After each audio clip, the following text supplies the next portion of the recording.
ராசிக்கு எங்கே இருக்குது, எந்த இடத்துல இருக்குது, அதற்கான பலன்களை நாம் இப்பொழுது பார்க்கலாம்.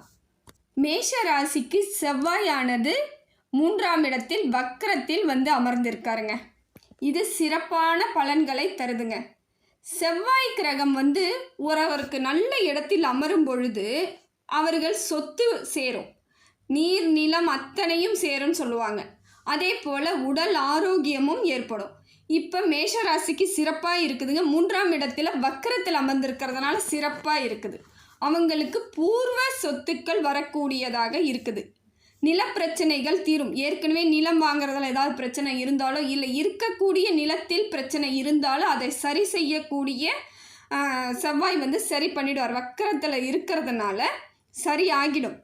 குடும்பத்திலும் சொத்துக்கள் சேரும். குடும்ப சொத்து ஏற்கனவே பிரித்து கொடுக்காம இருக்கிறாங்கன்னா உங்களுக்கு சொத்து வர்றதுக்கு வாய்ப்புகள் அதிகமாக இருக்குது.